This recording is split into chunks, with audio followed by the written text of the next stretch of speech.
बिस्मिल्लाहिर्रहमानिर्रहीम, अस्सलाम वालेकुम viewers, this is Shahzeb Asif and you are watching Pakistan property services YouTube channel. और आज हम मौजूद हैं बहरिया टाउन सेक्टर ई में, जौहर ब्लॉक में, जहां पे बहरिया की तरफ से न्यू डील कंसिस्ट करवाई गई है, इंट्रोड्यूस करवाई गई है। और मेरे साथ मौजूद हैं अवैस भाई। अवैस भाई कैसे हैं आप? अल्हम्दुलिल्लाह, शुक्र अल्लाह का। आपने शुक्र अल्लाह का। अवैस भाई, लोकेशन के हिसाब से देखा जाए, अप्रोच वाइज देखा जाए तो बहुत अरसे बाद मैं कह सकता हूँ कि बहरिया ने एक ऐसी रेजिडेंशियल एंड कमर्शियल डील निकाली है जिसकी आप कह लें कि सराउंडिंग एक ऑलरेडी फुल है। तो इस हवाले से आप क्या लोगों को थोड़ा सा ओवरव्यू इसके बारे में देना चाहेंगे, थोड़ा सा बताइएगा। जी शाहजेब, ऑलरेडी बैरिया टाउन के काफ़ी एरियाज़ ऐसे हैं जो कि कम्पैक्ट हो चुके हैं, जिसमें सेक्टर सी की देखा जाए तो उसमें शायद फर्दर कोई लैंड अवेलेबिलिटी नहीं है। बिल्कुल सेक्टर डी में लैंड अवेलेबिलिटी नहीं है। सेक्टर ई के अंदर कुछ ऐसे पैचेस एरिया थे जो कि हम समझते हैं कि बैरिया टाउन उसमें भी अपनी कोशिश कर रहा था कि एज सून एज पॉसिबल उनको एक्वायर किया जाए। बिल्कुल।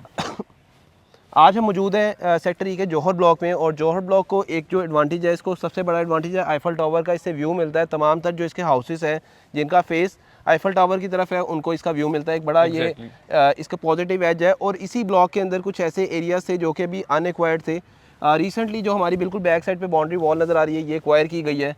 और वंस अगेन बैरिया टाउन जैसा कि अपने न्यू प्लान्स ऑफर कर रहा है, उसमें कोशिश कर रहा है उसी जगह के ऊपर कमर्शियल भी ऑफर किए जाए, ताकि कमर्शियल की भी एक्टिविटी रहे और साथ ही साथ रेजिडेंशियल में भी बैरिया टाउन ने वंस अगेन ऑफर कर दिए हैं अपने रेजिडेंशियल प्लॉट्स। यहाँ पे वैसे भी मैं अपने व्यूअर्स को प्राइजेस के हवाले से बताता चलूँ कि 5 मरला रेजिडेंशियल, 10 मरला रेजिडेंशियल एंड 10 मरला कमर्शियल प्लॉट्स यहाँ पे इंट्रोड्यूस करवाए गए हैं। एग्जैक्ट लोकेशन देखें तो बैक पे 10 मरला कमर्शियल आपको मिलेंगे और घरों की इस बैक साइड पे आपको 5 मरला और 10 मरला की रेजिडेंशियल कटिंग मिलेगी। प्राइजेस की बात करते चलें तो कमर्शियल 5.5 करोड़ का इंट्रोड्यूस करवाया गया है। पे की इनिशियली प्राइस इसकी ऑफर की गई है। 4 मंथ्स का टाइम है, इसमें हाफ पेमेंट आप ऑन द स्पॉट पे कर सकते हैं। अच्छा, ये 10 मरला कमर्शियल है। थोड़ा सा मैं कंपैरिजन भी करता चलूँ, आजम भट्टी एवेन्यू के ऊपर जिस टाइम कमर्शियल की प्राइस चल रही है 6.5 करोड़ का 5 मरले का प्लॉट है।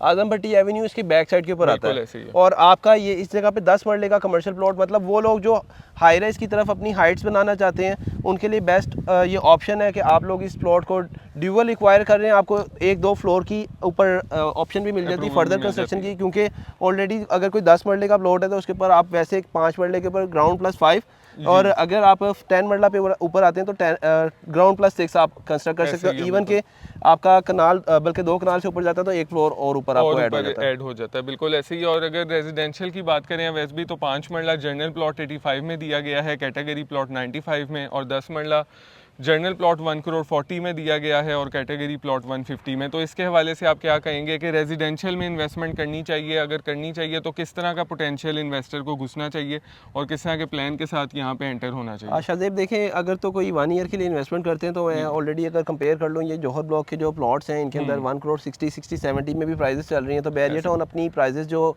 लॉन्च करता है उसमें थोड़ा बहुत कुशन देता है, अपने इन्वेस्टर को एंगेज करता है ताकि उसको भी अच्छे प्रॉफिट्स हो। ऑलरेडी ये जो डील्स हैं, इवन के 5 मरले को हम कंपेयर कर लेते हैं, इसकी बैक साइड पे गजनवी एक्सटेंशन है जहाँ पे इस टाइम की मौजूदा प्लॉट की प्राइस 85 प्लस माइनस हो चुकी हुई है। ऑपोजिट साइड के ऊपर नश्तर ब्लॉक है जिसके अंदर आपको 1 करोड़ से 1 करोड़ 10 लाख का प्लॉट मिलता है। मेरे लेफ्ट साइड के ऊपर आईफल टावर की ऑपोजिट साइड के ऊपर जिना ब्लॉक तो हीट ब्लॉक है जहाँ पे आपको 1 करोड़ 15 से 1 करोड़ 30 लाख तक का रेजिडेंशियल प्लॉट मिलता है। तो मैं समझता हूँ कि बड़ी अच्छी प्राइस ऑफर की गई है। और वो लोग जो इस टाइम इन्वेस्टमेंट करते हैं उनको फर्स्ट ऑफ ऑल तो ये भी अपडेट करना चाहूँगा कि इसमें ट्रांसफर फीस और टैक्स कोई नहीं चार्ज होगा।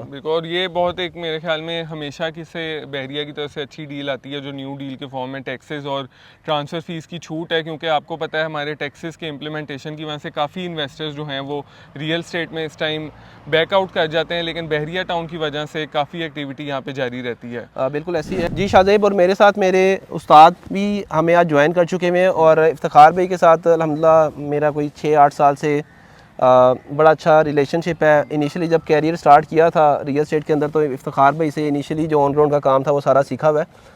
इफ्तिखार भाई अब हमारे पीपीएस के फोरम के ऊपर अगेन भाई आपका प्यार है और आ चुके हुए हैं। तो इफ्तिखार भाई कुछ कराची के अंदर इनका टाइम स्पेंड हुआ, बड़ा अच्छा गुजरा, और कुछ इनको अब अपनी फैमिली की वजह से मूव करना पड़ा है, बच्चे बड़े हो रहे हैं। तो इफ्तिखार भाई को हमने वेलकम कर लिया लाहौर के अंदर। और इफ्तिखार भाई आप आए हैं लाहौर के अंदर, तो आपको ओवरऑल बैरिया की इस टाइम जो पॉपुलेशन डेवलपमेंट में क्या चेंजिंग नज़र आई है? आप गाए बगाए आते तो रहते थे, लेकिन आज अल्हम्दुलिल्लाह जब हमने विज़िट किया तो आपने क्या चीज़ें देखी हैं कि इसके अंदर आप समझते हैं कि अभी की जो बैरिया टाउन की रिहाइश है या फिर इन्वेस्टमेंट है वो कैसी रहेगी?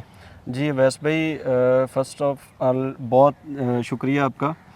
देखिए बहरिया टाउन के अंदर मैं वापस जो है ना तकरीबन कोई 4.5 साल बाद के 4 साल बाद आया हूँ। कोविड के दौरान हम बहरिया टाउन कराची में शिफ्ट हुए थे, तो यहाँ पे जिस लोकेशन पे हम खड़े हैं, यहाँ पे जो प्लॉट की वैल्यू थी 10 मरले का प्लॉट तकरीबन 50 लाख से लेके 60-70 लाख रुपए तक का एज़ पर लोकेशन डिपेंड करता था कि लोकेशन कैसी है।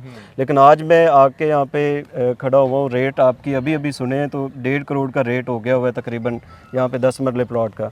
रेजिडेंट जो है ना वो काफ़ी आ चुके हैं, काफ़ी ये एरिया सारा खाली था जब मैं यहाँ से गया हूँ।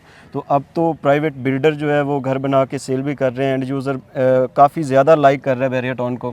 और चेंजिंग जो है वो काफ़ी सारी देखने को मिली, क्योंकि ब्रांड बहुत कम थे बहरिया के अंदर, ब्रांड नहीं थे, पेट्रोल पंप नहीं थे, इम्तियाज़ स्टोर नहीं था, अल-फतेह स्टोर था, वो लोग वहाँ पे अपनी अवेल चीज़ें कर रहे थे। लेकिन इम्तियाज़ मेगा स्टोर यहाँ पे ओपन हो चुका है। एफल टावर के सराउंडिंग में काफ़ी सारी बिल्डिंग जो हैं वो बन चुकी हैं। तो प्राइवेट बिल्डर यहाँ पे कमर्शियल बना के भी सेल कर रहा है। जैसे ABS डेवलपर अब नया ट्रेंड लेके आया बहरिया टाउन के अंदर। तो बहरिया टाउन के अंदर बल्कि पूरे लाहौर के अंदर हाई राइज बिल्डिंग जो है वो बनाने जा रहे हैं। तो मेरा ख्याल है कि ये बहुत ज़बरदस्त चीज़ें हैं जो बहरिया टाउन के अंदर प्राइवेट बिल्डर भी कर रहा है, डीलर भी लगे हुए हैं, और रेजिडेंट जो है वो बहरिया को लाइक कर रहे हैं, क्योंकि सिक्योर एरिया, प्रॉपर पानी, बिजली, गैस, ये सारी चीज़ें लोग देखते हैं। तो ये सारी चीज़ें आपको बहरिया टाउन के अंदर एंटरटेनमेंट के लिए बड़ा अच्छा जो है लोग अंदरून शहर से बाहर की तरफ मूव हो रहे हैं, बाहर की तरफ निकल रहे हैं। तो ये सारी चीज़ें यहाँ पे आपको फैसिलिटीज़ के लिहाज से बहरिया टाउन के अंदर ही देखने को मिलती हैं। बिल्कुल इफ्तिखार भाई, बहुत शुक्रिया आपका। तो व्यूअर्स, इस डील के हवाले से इस टाइम लिमिटेड अवेलेबिलिटी है, क्योंकि पैच ये एक्वायर हुआ है, और डेफिनेटली हम लोगों के फोरम से भी आपको अपडेट मिल चुकी है। अगर आप लोग स्टेल अपनी कोई इस तरह की इन्वेस्टमेंट करना चाह रहे हैं, बेशक वो रिहाइश के लिए है, रिहाइश के लिए एरिया बेस्ट कंसीडर किया जाता है, क्योंकि अप्रोच बहुत अच्छी है। मेन जिना एवेन्यू से एक्सेस अच्छी है, आईफल टावर का व्यू है, और साथ ही साथ इस सराउंडिंग एरिया के अंदर बहरिया होम्स आपको मिलते हैं, जिसमें इस टाइम अच्छी आबादी है। उसके सेंटर में ये सारा एरिया आ रहा है। आपको अगर इसकी इन्वेंट्री की अवेलेबिलिटी के हवाले से कोई भी क्यूरी है तो हम लोगों के स्क्रीन पे दिए गए नंबर पे आप कांटेक्ट करें, हमारी टीम उसके हवाले से आपको अपडेट करेगी। अभी के लिए मैं चाहूँगा इजाज़त। Thank you so much. अल्लाह हाफ़िज़।